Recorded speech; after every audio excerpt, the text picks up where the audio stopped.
कृष्ण की वाणी। बच्चे, आज परेशान हो, आज तुम्हारा मन परेशान है ना? तुम्हारे मन में बहुत उथल पुथल चल रही है ना? और तुम्हारी कोई बहुत कीमती चीज़ खो गई है जिसके कारण तुम्हारा मन बहुत परेशान है। तुम्हें समझ नहीं आ रहा कि वो कहाँ मिलेगी, कैसे मिलेगी, किससे कहूँ, समझ में नहीं आ रहा ना? लेकिन चिंता मत करो, वो चीज़ जहाँ भी है वो सुरक्षित है, वो तुम्हारे पास पहुँच जाएगी। वो किसी भी माध्यम से पहुँचेगी लेकिन सीधा तुम्हारे पास पहुँच जाएगी। तुम बिल्कुल परेशान मत हो जाएगा सब। और जो सुबह से घबरा रहे हो ना, घबराओ मत। देखो, तुम घबराते हो ना, मन को परेशान करते हो तो तुम्हारा बीपी कम हो जाता है, जानते हो ना? तो परेशान बिल्कुल मत हो, सब ठीक हो जाएगा। मैं हूं ना तुम्हारे साथ, तुम्हारा कृष्ण है ना। और मेरी बात सुनो, जो ये मौसम का बदलाव है ना, धीरे धीरे मौसम का बदलना, गर्मी से सर्दी की तरफ आना, तो मेरे बच्चे इसमें स्वास्थ्य का बहुत ध्यान रखना पड़ता है। तुम ना ठंडी चीज़ें खाना बंद नहीं कर रहे, ठंडी चीज़ें खाना बंद करो, ठंडी चीज़ों का सेवन बंद करो, क्योंकि ये जो मौसम है ना, यही बीमारी वाला मौसम है मेरे बच्चे। और इसी में सबको बुखार भी हो रहा है, जानते हो ना? तो थोड़ा संभल कर रहो मेरे बच्चे। जो तुम्हारे लक्षण शुरू हुए हैं ना, ये बुखार के हैं मेरे बच्चे, फिर पड़ जाओगे बुखार में, परेशान हो जाओगे।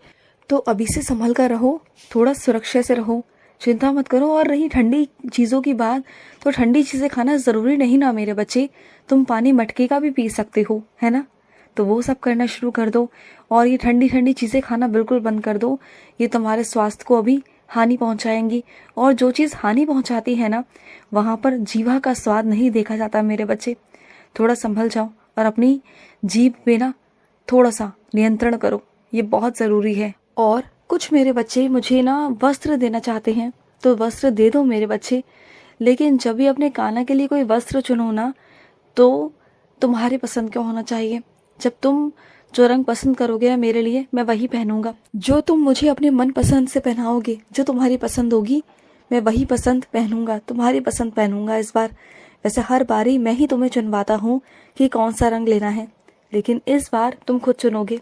और सुनो, तुम्हें ना कहीं से बहुत छोटी सी तस्वीर या मूर्ति मेरी मिलने वाली है भेंट स्वरूप, तोहफे के रूप में। और मैं तुम्हारे घर पर आने वाला हूँ। बहुत दिनों से तुम्हारी इच्छा थी ना, तो मैं ज़रूर आऊँगा। और कुछ मेरे बच्चे ना तड़प रहे हैं मुझसे मिलने के लिए, उनकी बेताबी, उनकी बेचैनी नहीं देखी जाती मुझसे। सुनो, अगर तुम मिलने आ सकते हो तो आना मेरे बच्चे, अगर नहीं आ सकते ना तो मुझे बुला लेना, मैं आ जाऊँगा तुम्हारे पास।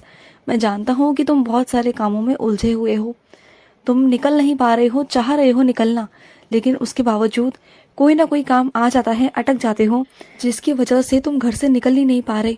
और सुनो, एक ना जहाँ पर तुमने पैसे जमा किए हुए हैं ना, वो शायद तुम्हें याद नहीं, लेकिन अब वो पैसे वहाँ से तुम्हें मिलने वाले हैं। और वो धनराशि इतनी होगी कि तुम्हारी जो अभी ज़रूरत है ना, वो पूरी हो जाएगी। जो अभी कमी आ रही है ना, वो पूरी हो जाएगी मेरे बच्चे। ध्यान रखना, वो पैसा सदुपयोग ही होना चाहिए, उसका गलत उपयोग नहीं होना चाहिए। और जो लोग गलत नीयत से हमेशा पैसों की ओर देखते हैं ना, उनके सामने तो इस बात का जिक्र ही मत करना बिल्कुल भी कि तुम्हें कहीं से पैसे मिलने वाले हैं। क्योंकि ना मेरे बच्चे, वो हमेशा तुम्हारे पैसों पर नियत गड़ाए बैठते हैं। वो चाहते हैं कि कब तुम्हारे पास पैसा आए और उसको लेकर वो उजाड़ दे, खर्च कर दें। तो वैसा तुम मत करना, तुम बिल्कुल बताना ही मत। और तुम अपने काम में लेना, सदुपयोग में लेना, जिससे कि तुम्हारा काम हो जाए, जो तुम्हारा काम अटका हुआ है और बहुत दिनों से अटका है। मैं जानता हूँ तुम बहुत परेशान थे। और सुनो, जब भी तुम मेरे मंदिर के सामने से गुजरते हो ना, तो कभी तुम्हारे पास वक्त होता है, तुम मेरे पास अंदर आ जाते हो, और कभी तुम्हारे पास वक्त नहीं होता। जब वक्त ना हुआ करे ना, तो वहीं से खड़े खड़े हाथ जोड़ लिया करो, इतना कर दिया करो, बस ऐसे ही गुजर के मत जाया करो। क्योंकि ना मुझे बहुत अजीब लगता है जब तुम वहाँ से गुजर जाते हो और मुझे बिना नमस्कार किए वहाँ से निकलते हो, मुझे अच्छा नहीं लगता। मैं तुम्हारा इंतज़ार करता हूँ, जानते हो, तुम्हारा सुबह से ही इंतज़ार करता हूँ कि तुम कब आओगे। तो इसलिए मेरे बच्चे, और सुनो, जहाँ कदर नहीं है ना, तो ये मत समझो कि कदर नहीं है।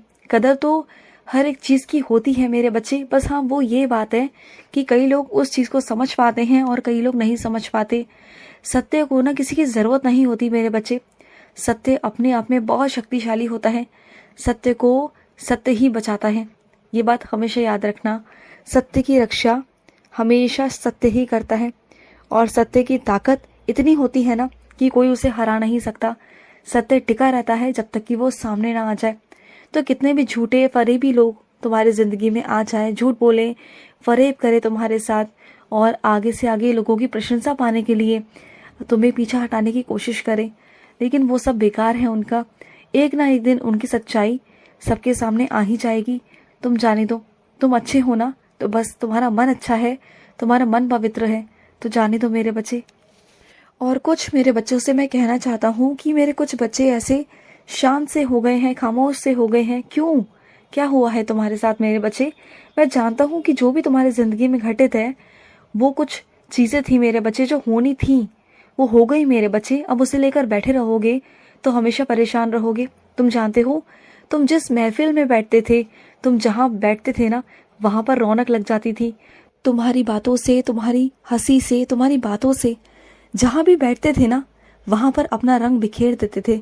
और तुम्हारी जो ये मुस्कुराहट है ना, वो और लोगों के चेहरे पर मुस्कुराहट लाती थी। कई लोग तुम्हें देखकर मुस्कुराते थे, बस तुम्हारा होना ही ना वहाँ पर काफ़ी था। तुम्हारा होना वहाँ पर लोगों के चेहरे पर खुशियाँ लेके आता था मेरे बच्चे। और अब देखो अपने आप को, कितने गुमसुम से, मायूस से हो गई हो। जो इंसान दूसरों की ज़िंदगी में रंग भरता था, आज उसी की ज़िंदगी बेरंग हो गई है। ऐसा क्यों मेरे बच्चे? देखो, जो हुआ है उसे भूल जाओ, उसे कोई नहीं बदल सकता, और मैं उसे सुधार सकता हूँ, लेकिन आगे आने वाले वक्त में जब तुम मेरा साथ दो, जब तुम खुद खड़े हो अपने लिए, जब तक तुम अपने आप को मौका नहीं दोगे, खुद खड़े नहीं होगे, तो मैं भला क्या कर पाऊंगा बताओ? मेरा हाथ थामो, मैं तो तैयार हूँ आगे बढ़ने के लिए। बस तुम तैयार हो जाओ, तुम मेरा हाथ थामो। और ये ज़िंदगी छोटी नहीं है, ये ज़िंदगी बहुत बड़ी है, बहुत बड़ी। जो भी कुछ तुम्हारे साथ हुआ है ना, देखना आने वाले वक्त में सब भूल जाओगे। इतना कुछ दूंगा ना तुम्हें, ऐसे ऐसे लोगों से मिलाऊंगा ना कि तुम पिछली ज़िंदगी को भूल जाओगे। और देखो, वो होना ज़रूरी भी था, क्योंकि जो इंसान तुम्हारे लिए ठीक नहीं होते ना, उसे तुम्हारी ज़िंदगी से निकालना बहुत ज़रूरी बन जाता है, बहुत ज़रूरी। क्योंकि मैं नहीं चाहता कि आगे चलकर तुम्हें किसी परेशानी का सामना करना पड़े। तो वही चीज़ें हैं मेरे बच्चे। आज 2 पल का दुख है, लेकिन आगे तुम्हारी पूरी ज़िंदगी खुशियों से भरी है। तुम चलो तो सही मेरे साथ, आ जाओ, खड़े हो जाओ और चलो मेरे साथ। तुम्हारा खाना तुम्हें आगे लेके चलेगा। और सुनो, कोई बात नहीं मेरे बच्चे, अगर तुम सुबह सुबह उठकर मेरी पूजा अर्चना नहीं कर पा रहे हो, परेशान हो रहे हो, तुम्हारा स्वास्थ्य ठीक नहीं है, तो कोई बात नहीं, बिल्कुल परेशान मत हो। जैसा मन करे वैसा करना। देखो, अपने शरीर को कष्ट देकर मेरी पूजा अर्चना मत करना। तुम्हें जैसा सहूलियत लगे तुम वैसा करना, तुम्हें जैसा ठीक लगे, क्योंकि मैं नहीं चाहता कि तुम अपने आप को परेशान करो, ठीक है ना? और सुनो, अपने कुछ बच्चों से कहना चाहता हूँ, जब भी जल ग्रहण करते हो ना, तो उसमें 11 बार मेरा नाम जाप कर कर, कोई भी मंत्र का जाप कर कर उसे पी लिया करो। फिर वो जल जल नहीं रहता, वो अमृत बन जाता है, मेरा अमृत। और जब वो अमृत तुम्हारे शरीर में जाता है ना, तो तुम्हारी बुद्धि को आगे से आगे बढ़ाता है, तुम्हारी शरीर को ठीक करता है, बहुत सारी चीज़ों में वो कारागार होता है मेरे बच्चे। तो मेरे हमेशा जल को, मेरे भोजन को हमेशा मेरा नाम जाप करके ही ग्रहण किया करो। और मेरे भोजन को, मेरे जल को ग्रहण करने से ना, तुम्हारे अंदर की जितनी भी बीमारियां हैं ना, वो सब नष्ट हो जाएंगी। तुम्हारे मुख पर या तुम्हारे होठों पर कोई चीज़ पहुंचती है ना, अगर वो मेरे नाम के द्वारा पहुंचे ना, तो फिर देखो कमाल की कमाल क्या होता है। खुश रहो। आज का कृष्ण संदेश समाप्त हुआ। जय श्री कृष्ण।